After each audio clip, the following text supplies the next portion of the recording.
for them for us to be canceling meetings.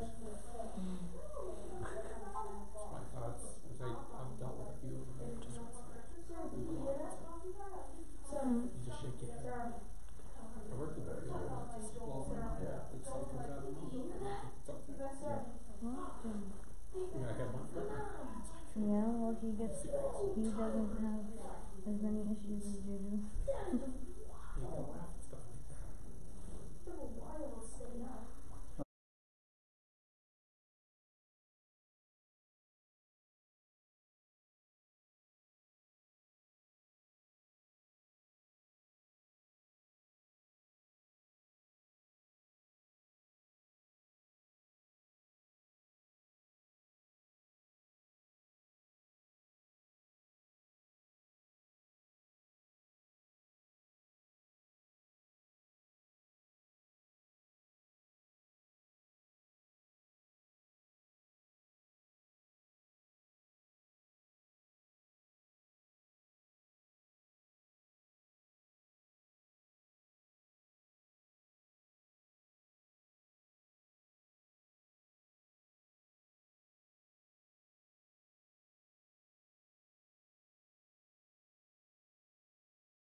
Fourth and fourth. 434. Drive us again, number 434.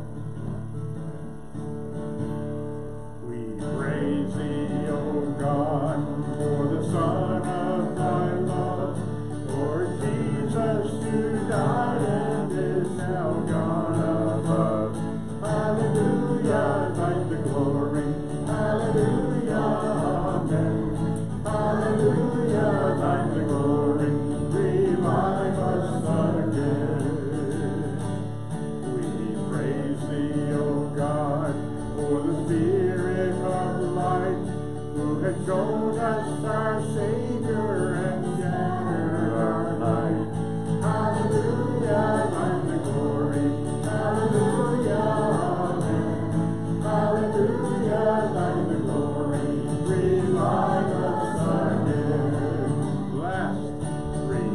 revive us again. Fill each heart with thy love. May soul be rekindled with fire from above. Hallelujah, thine glory. Hallelujah, amen. Hallelujah, thine glory. Revive us again. And number 493. 493.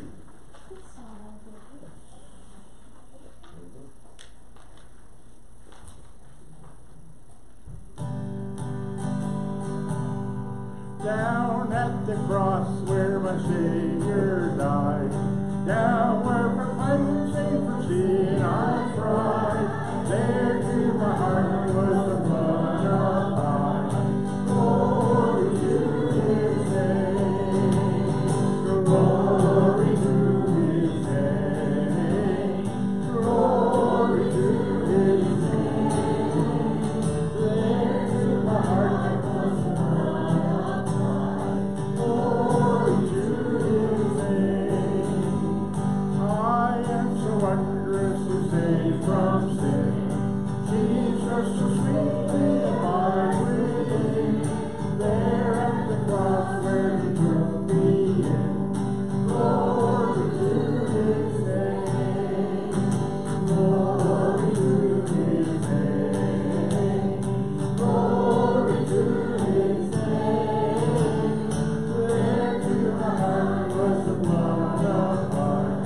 Glory to His name. Last, come to the fountain, so rinse and sleep. Have life for soul and Savior's feet. Plunge in today and be made complete. Glory to His name. Glory to His name. Glory to His name. There to my heart was the blood applied. Glory to His name. And number 509. Haven't done this for a while either. Number 509. You lifted me. In loving kindness, Jesus gave my soul in mercy to reclaim, and from the depth of sin and shame, through grace He lifted me. From sinking sand He lifted me. With tender hand He lifted me. From shades of night to flames of light, oh praise His name. He lifted me. Last verse. Now on a higher plane I dwell, and with my soul I know 'tis well. Yet how or why I cannot tell, He should have lifted me. From sinking sand He lifted me. With tender hand He lifted me. From shades of night to flames of light, oh praise His name. He lifted me. And last one of 548. More familiar ground for you. 548.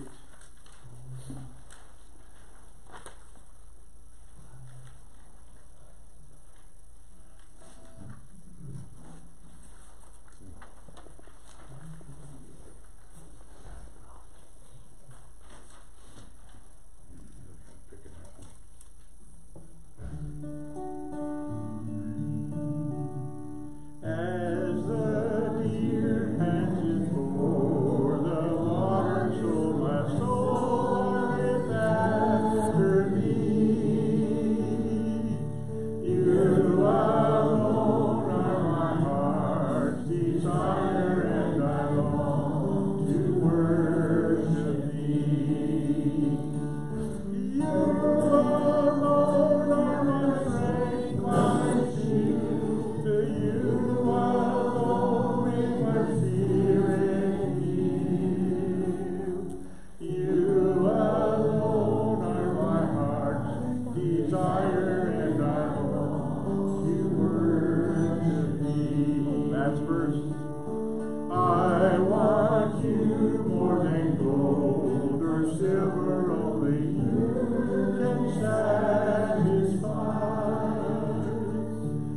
You alone are the real joy giver and the apple of my eye.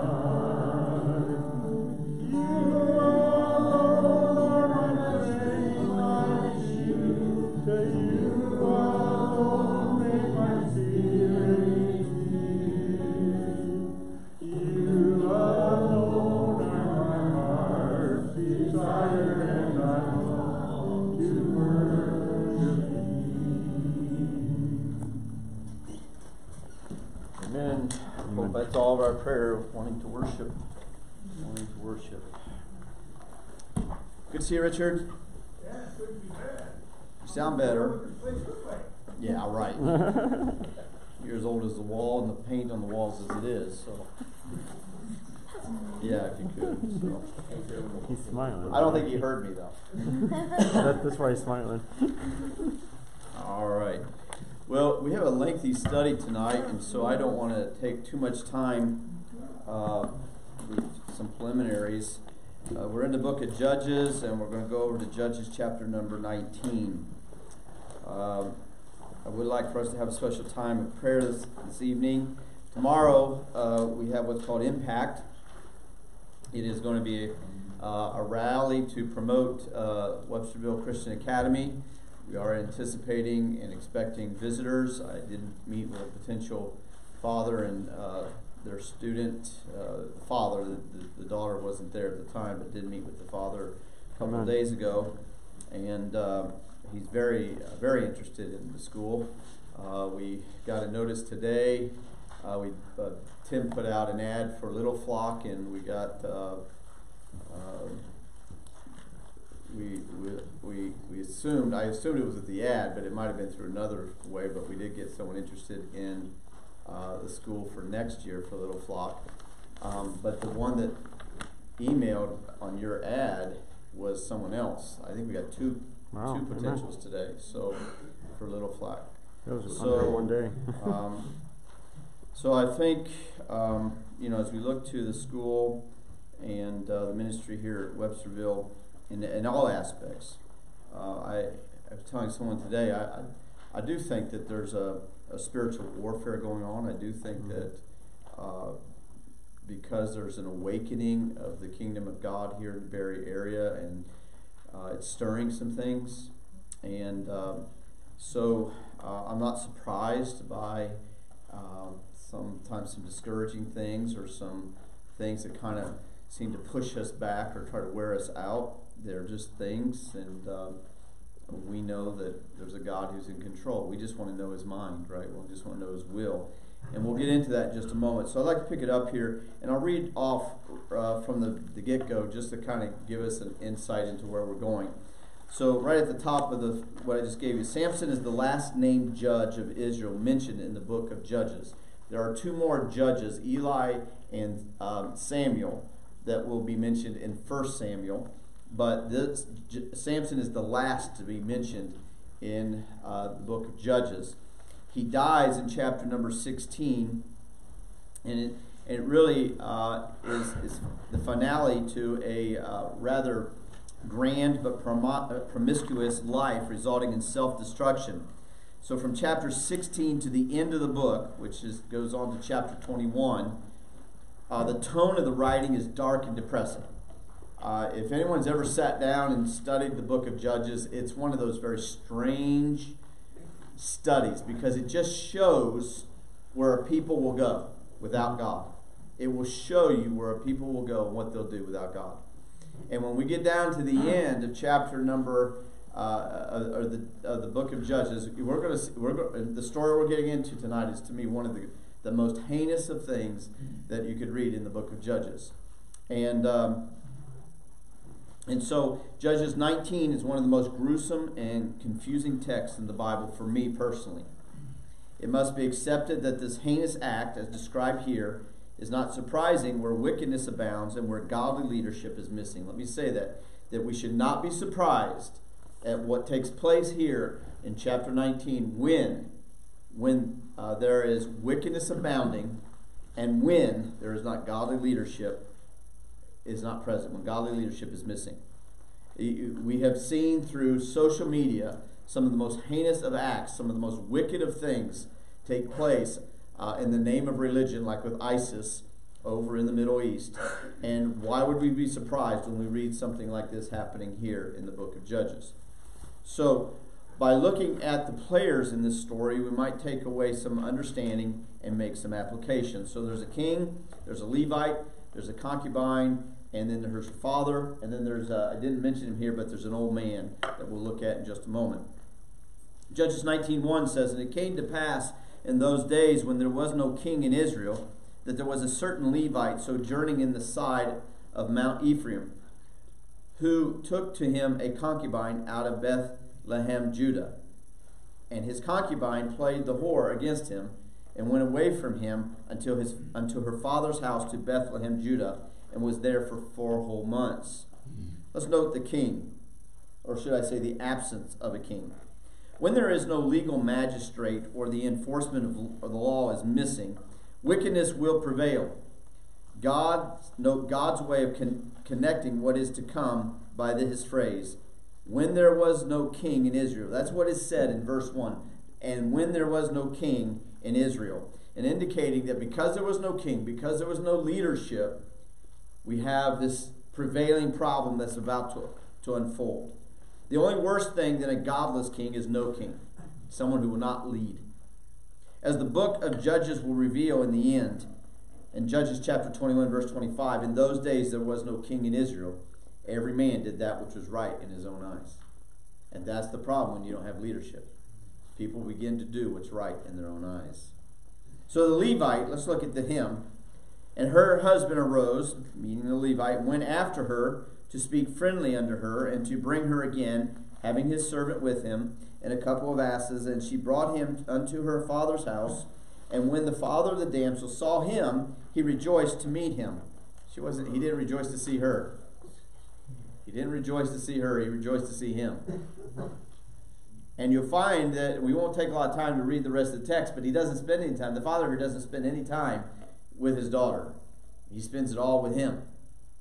Now, it goes on to say in verse 4, "And his father-in-law, the damsel's father, retained him, and he abode with him 3 days, so that they did eat and drink and lodge there." Now I want you to know, I don't have time to go through the text, but the next 5 verses deal with his father-in-law keeping him 1 more day so that they can drink and eat. And then he'd talk to him the next day, say, "Oh, don't leave, come on, stay around," and they drink and eat. And then the next day he want to leave. "No, stick around and let's drink and eat." Okay? Now, I make this conclusion on the Levite then. So the Levite is the religious leader, right? I mean, he's a Levite. He's supposed to be a religious leader. Yet his character has no character. Notice, he unites with a woman of ill character. Okay? Doesn't take, I mean, I understand we can make mistakes and we do those sort of things, but it seems like she was pretty promiscuous. It was probably pretty well known if he had just kind of looked into that a little bit. He allows his wife to go missing for 4 months. Doesn't seem to do anything about it. He seems to prefer the party scene with his father-in-law. He seems to lack self-discipline as he continues to change what he said he would do several times. He says he's going to leave and then he stays. He leaves and he says and then he stays.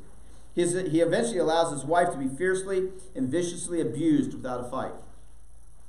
He shows no concern for her when he sees her in the morning. And he seems to have no qualms about abusing her body even further. The concubine. Let's look at her. Morality was not her strong suit. She was so held in contempt that she is cast to the sons of Belial. And whenever you see the sons of Belial in the scripture, they are the wickedest of the wicked. All right, they are as low as you can go kind of guys. They have no qualms about what they'll do. They are as beasts. Okay? And her own husband does not come to her aid, but encourages her abuse. This is the Levite.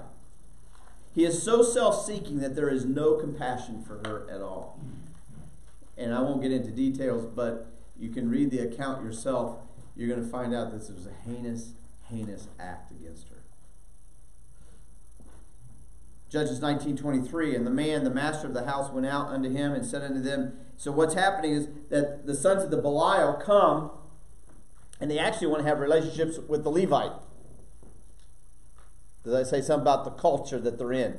It's a wicked culture.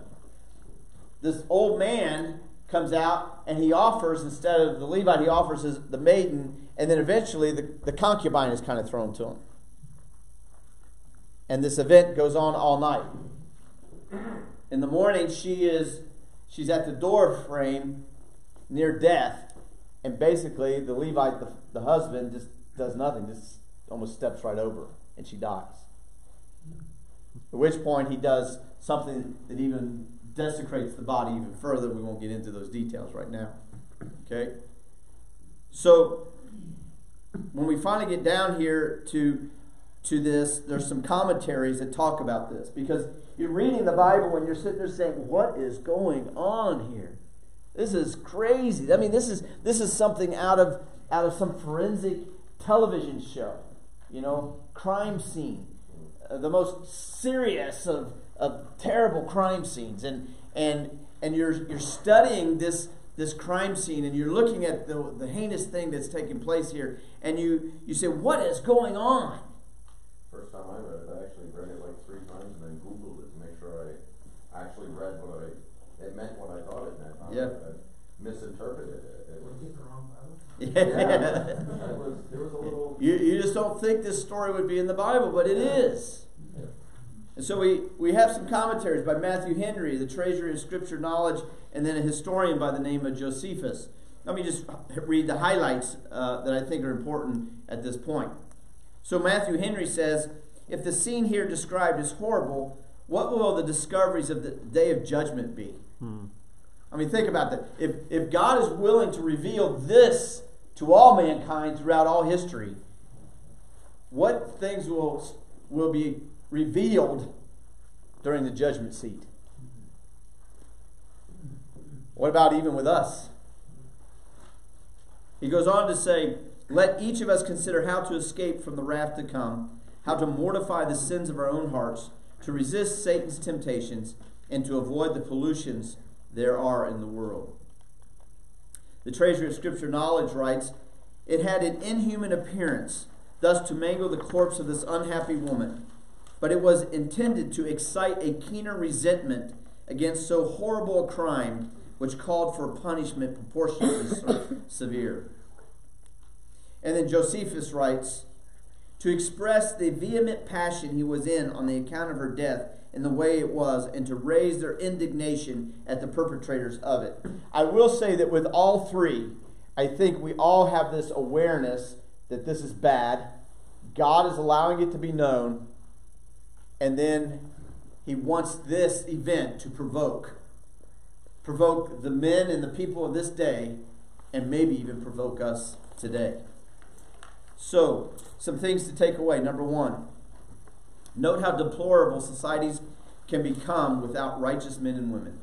I want you to note just how deplorable societies and cultures can be without righteous men and women. And think about this. Think about if there was not Websterville Baptist Church here as a light, as a balance to wickedness, how much worse this very area would be. Without righteous men and women, just think about how much worse a society or culture would be. And I don't care, you've heard me say, I don't care if you go to India, I don't care if you go to China, I don't care if you go to Pakistan, I don't care where you go in the world, where there's no Christ, there is no morality. Okay? There is no morality. They could, the public, the social media, the news, they could put out just how wonderful these countries are. They could show the beauties of their architecture and other things. But I'm telling you that in the darkness of that society, there is deplorable things going on. Number 2, note how God exposes such heinous acts to reveal the debauchery of mankind. God is not afraid to show you just how low man can go. He is not afraid to show you just how low man can go without God. And then number 3, note how the acts of the sons of Belial were terrible, but yet the callousness of the Levite, to me, is inexcusable. He is associated with the God of the Bible. He is a religious figure who should, in my estimation, know better. And yet, he does virtually nothing but contribute to the problem by his callousness. And I didn't write number 4, and I meant to, but you can write it in if you want. But number 4 is, what would it take? What heinous thing would stimulate us to some sort of action? In our 21st century, what's happening right now is the bills that were just passed in New York and what is coming through here in Vermont. That is stimulating such an outcry, even tonight, over at the State House, that people are rising up against this. Now, this is exactly what's happening here. There was such a heinous act take place, and it went out throughout the whole nation of Israel that it caused an uprising. It says, well, we have had enough of this. What are we going to do? And so it's no different in one sense than what we are seeing happening in New York State, what we're seeing over here in the State House here in Vermont. Amen. It is causing an uprising. And I would pose the question to all of us, what will it take for you as an individual, what will it take for us as a church to be so that we say enough? Mm-hmm. And we rise up and we say, I'm going to do something. I don't know yet what I'm going to do, but I'm going to do something. I've had enough of this. We can no longer let this kind of stuff go on. And so, notice in Judges chapter 20, verse 1, notice the word then. After this heinous act, this concubine having been abused, the terrible thing that ends up happening to her body, then the people of Israel act. Now here's what's interesting. It doesn't go the way that you think it's going to go. We don't have time to read the whole text, but we will pick and choose. And I left it there for you to maybe go through the rest of this week. And it actually has more verses. It's like 40-some verses in this chapter, but we're not going to get to all of them. But I'd like you to flip the page and go to the back, and we'll look at some of these verses as we go. What can we learn from this? So I'll pick it up and read some of this, and then we'll jump right into it. So, in chapter 20, it says, Then all the children of Israel went out, and the congregation was gathered together as one man from Dan even to the Bathsheba. It also says in verse 8, And all the people arose as one man. And then in verse number 11, So all the men of Israel gathered together against the city, knit together as one man. They were so angry about this that they were all on the same page. There was no little stuff now that was going to get them distracted. Oh no, they're on it. This is it. We're done with this. And now they're coming. All right? That sets the stage of what's about to happen. So out of this anger and grief, there comes an awareness of the lewdness and the folly of their culture. Okay? Now, we're going to pick it up down a little bit further in verse number 18. And the children of Israel arose and went up to the house of God and asked counsel of God and said, Which of us shall go up first to the battle against the children of Benjamin? And the Lord said, Judah shall go up first. Great. But notice what happens. And the children of Israel rose up early in the morning and encamped against Gibeah. And the men of Israel went out to battle against Benjamin. And the men of Israel put themselves in array to fight against them at Gibeah. And the children of Benjamin came forth out of Gibeah and destroyed down to the ground the Israelites that day, 22,000 men. Well, wait a minute. Wait a minute. God, I thought we were supposed to win. I mean, isn't this a righteous cause? Mm-hmm. Isn't this a heinous act? Aren't the children of Benjamin defending the sons of Belial? How can that be? We should win. Mm-hmm. Now, we're looking at the will of God. So it revealed when Israel goes, it's revealed when they go to the house of God. Now here's my question. Why were they defeated? I'm not really sure. But I wrote in my notes, maybe did they ask the right question? They said, instead of asking, Lord, should we go? They asked, who should go? Maybe they should have asked first, should we go? Should we do something about this? Okay? And God just said, send Judah. Now, I don't know about you. We could spend all night thinking about this and trying to get it and delve into this a little bit. But God allowed Judah to go in their righteous indignation. And that day, according to this scripture, 22,000 men fell. Now, we go back up to verse 15, you're going to find that Benjamin had said 26,000. So yeah, they were outnumbered, but we don't see how many lost for Benjamin. We just see Judah lost 22,000 men that day. Now, so there's an unexpected outcome.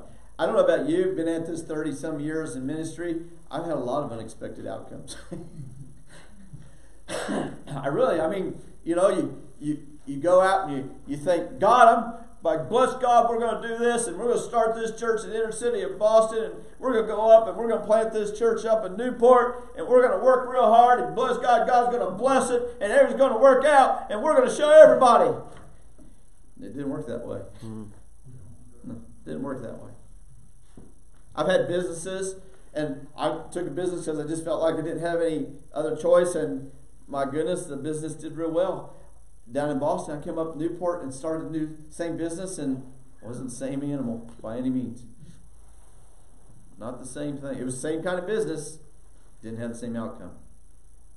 Sometimes we're going to do things that we think God has us to do, but it's going to have an unexpected outcome. So what happens here? What causes the people of Israel to determination to return. So verse 22 says, and the men of Israel encouraged themselves and set their battle again in array in the place where they had put themselves in array the first day.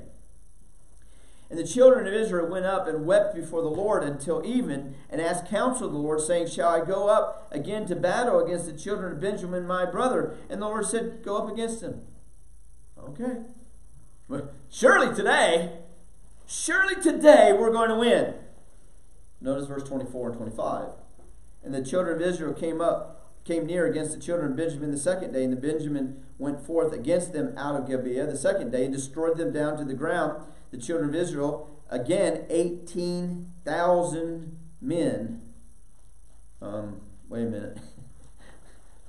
They've lost 40,000 men in 2 days. 40,000 in 2 days.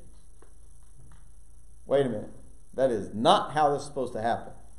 You get where I'm going with this? They come in righteous indignation. They're saying, "Hey, we're going to get them." They're even going to the house of God. They're praying and asking God for some help. And guess what?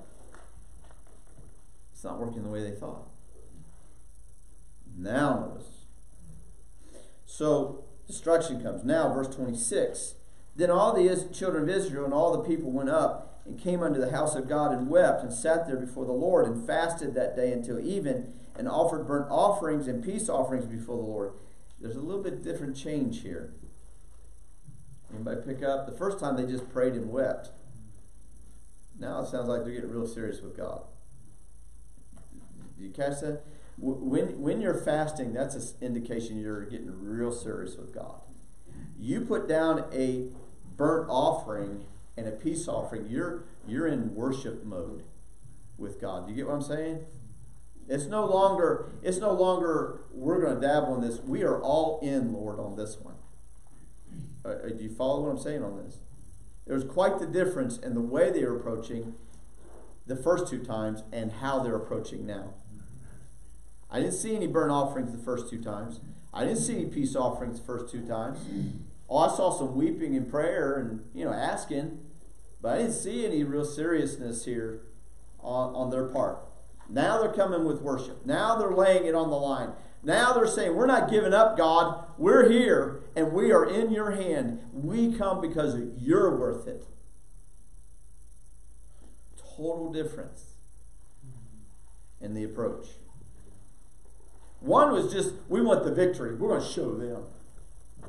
The other is the approach of, hey, we're not going to leave here. We're going to come back with more determination and grit. We're going to beat them. The next time it's like, God, we are in your hands to do with us as you will. I mean, think about it. They've already gotten trounced 2 days in a row, and they're considering going again. Yep. I don't know about you. That says an awful lot about them. They've been trounced 2 days in a row. They have lost a lot of people. They have egg on their face and much more. And yet, they're willing to do it again. But this time their approach is different. Now notice.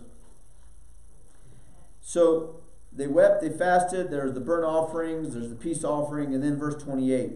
And Phinehas, the son of Eleazar, the son of Aaron, stood before it in those days, saying, Shall I yet again go out to battle against the children of Benjamin, my brother, or shall I cease? Now, apparently he had some leadership role here, but I'd also like to encourage all of us to kind of put our own self in that pronoun I. I, shall I, Lord? Shall I? Yes, sir. Is this the same thing from the alphabet? Yeah. It's interesting, huh? He's been around a long time. This is a very famous priest. And so it says, My brother, or shall I cease? And the Lord said, Go up, for tomorrow I will deliver them in thine hand. And Israel set liers in wait around about Gibeah. And the children of Israel went up against the children of Benjamin on the third day, and put themselves in array against Gibeah as at other times. Now, I want you to note something else here. The Lord told them that they were going to win. The other 2 times he doesn't say that. He just says, go up, go up. This time he says, you're going to win. Okay? Aren't you glad when God says you're going to win? Amen. I want to hear that part. Yep.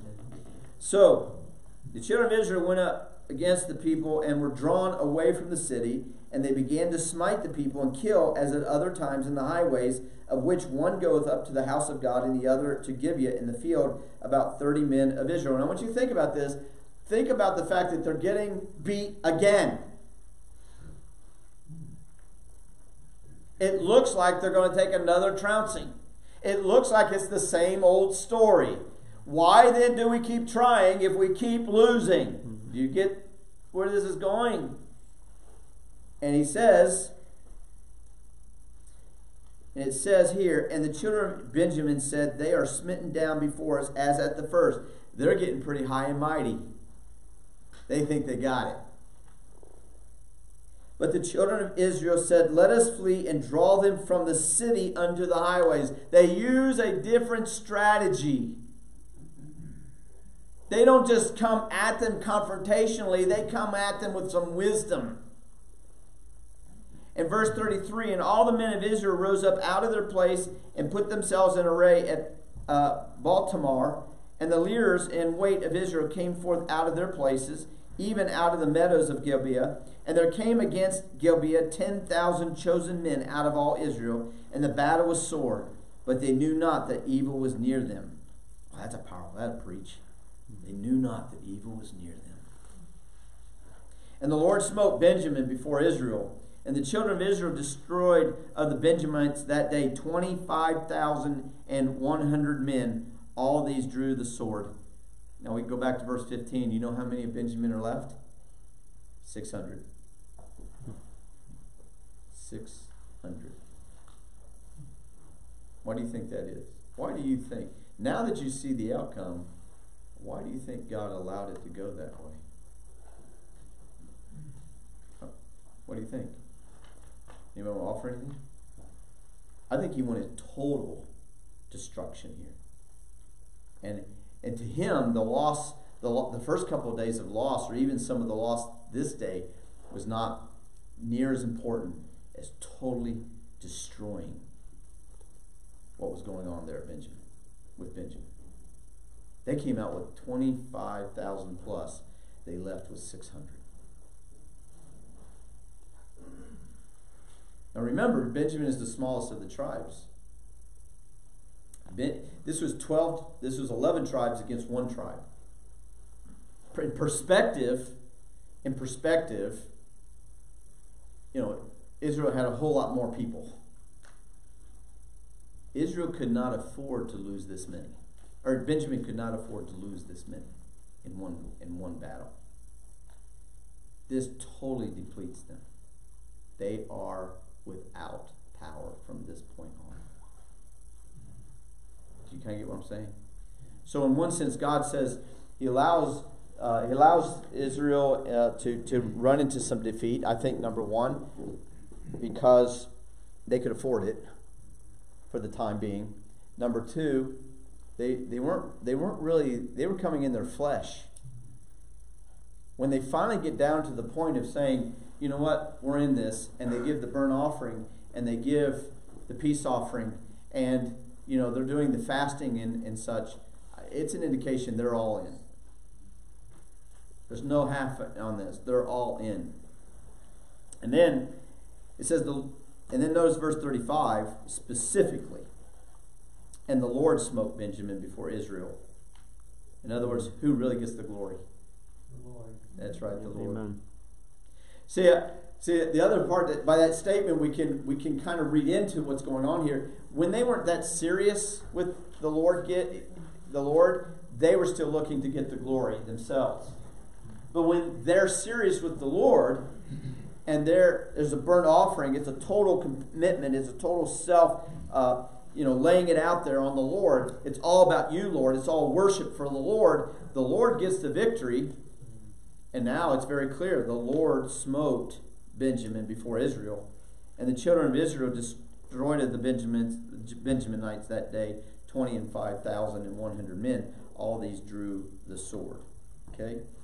So is it possible then that Israel's confidence was still in their own flesh? And that's what held up the victory. Only like 10,000 the third day? Yeah, it was just 10,000 at this point. And the first two times they went up to about 20,000, 18,000. So with less men even. Less men, they still do it. I think So they've been depleted. So it almost has a Gideon type of mindset. The Lord's willing to use less to do more. You say, well, I don't know how we can do that. Mm-hmm. I don't know how we can step out by faith. I don't know how we can do this or do that. I'm just simply saying I don't know what what God has in mind for Websterville, but I do know this. Numbers are nothing for God. Mm-hmm. It's all about heart. It's all about will. It's all about that burnt offering, peace offering. Lord, I'm getting serious with you. That's what it appears to me. Okay, that's what it appears to me. So, Israel's confidence may still have been more in the flesh than in God. So there's two questions we pose as we come away and go into prayer time tonight. Number one, what is going to be? Let's just run it through our minds a little bit. What would be the one heinous thing that you would see or have inflicted on you that would cause you or cause me to rise up and say, enough! Enough! I'm not going to stick around and let this happen anymore. Enough! I'm going to do something about this. I don't know yet what, but I'm going to do something about this. What would be that act in your mind? Let me pose a sub-point to that. The sub-point. For us to get that awareness, we have to have something really vivid before us. Now, I don't concur with what this Levite did to the concubine. Not even remotely accept it. But it took that act to stimulate a people to say, all right, I had enough. And I would encourage you, not that I want you to see that kind of heinous thing, but if you're not already, I would encourage you to take some time to just, how about going down into Barry, or maybe just ask if you can get a tour of Barry City School sometime and just walk around and just kind of get an idea of what's going on. If you want, we'll take you to some neighborhoods that we've been in we'll go down, and I remember I took Caleb one time. I was in Newport, really bad neighborhood up in Newport. You walk in, and all you can smell is you can smell urine, you can smell, litter boxes that haven't been cleaned out. There's smoke, and Caleb, it's the first time he's ever gone visiting with me, and he walks in here and he's just like, "Is it safe here, Dad?" I said, "Oh, the Lord's with us. Come on, we'll be all right." And we walk in and we knock some doors, and we're inviting people to church, and it was just really eye-opening to him. He'd never had that experience. And then he goes to college down in Florida, and he gets on a bus route, and guess what? Where the bus route goes? Same kind of scenarios. And they're picking up kids out of there. When did I have my exposure to this kind of stuff that put a fire in me? It was the bus ministry. Mm-hmm. Amen. It was going into some of the poorest of neighborhoods, and at times you're dressing kids and getting them on the bus. I know we got to be careful today about all that kind of stuff, but the fact is that in those days, Mom and Dad, they were drunk, they were on drugs, they were high and laying in bed. Kids were hopping on the bus. We're taking them to church. We're singing Bible story songs. We're loving on them. We're giving them prizes, and we're sending them home, and we're encouraging them every step of the way. And you know what? There were times we picked up kids that had lice in their hair. They smelled bad. They needed baths. They needed to be fed. I'm telling you, that's where the fire started burning me. And I think it burned in Caleb that day when he started getting on the buses too. You want to know how the fire's going to burn? You see the most heinous things that are out there, and you say, "Enough! What can I do to make a change? What's it going to take? I'm willing to do it." There needs to be that kind of fire. And then there needs to be that total dependency on the Lord. The second part of what I'm saying, we cannot rely on the flesh. It's just not going to happen. Us looking at things through our own eyes and through our own senses, how we're going to do this, what we're going to do, even the fact that there might have been defeat after several attempts doesn't change. Doesn't change the outcome if God's in it. Right? God has a purpose greater than we can see. He wants to do things that are greater and bigger than we can know. All right? His way of seeing things totally contrary to our ways of seeing things. Is he willing to let some defeats come in, some areas to weaken us, so that we can be more dependent on him, and the crowd that really wants to do what needs to be done steps up into those gaps and says, "Yeah, Lord, here am I, send me." Yeah, I think God's willing to do that, don't you? I think he's willing. Now, the question is he? And that's what we're going to pray about tonight. Let's pray about God. God, give us your vision. Tell us how you want this to go. Show us what you'd have us to do. Tomorrow we got the opportunity to see some kids that are going to come, and they're going to experience Websterville Christian Academy and Websterville Baptist Church for the first time. Their parents are going to walk through these halls, never been in this school before, never been in this building before. Wow, what could happen? What could happen? This guy that I'm looking to tomorrow, I'm saying, oh, God's got a plan for him. He doesn't even know it. He's bringing it. He thinks it's all about his daughter, and I'm sitting there looking at him thinking, oh no, God's got something for him. God's got something for him.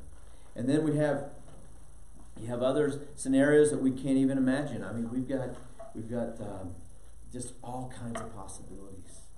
You know, we've had a lot of families that even joined in the last 3 years or have been attending this church because of this school. Mm-hmm. We had a family here Sunday morning. Their daughter was enrolled last week, and she was in here Sunday morning. Amen. You never know. You never know. So, what about you? What other prayer requests do you have today that we can lift up? Yes, sir. The fellow that I asked you to pray for the previous prayer meeting, his name is Bert. He is at the State House, standing up against this abortion. Praise God, he doesn't know the Lord, but he's convicted about this. And I just praise the Lord for that.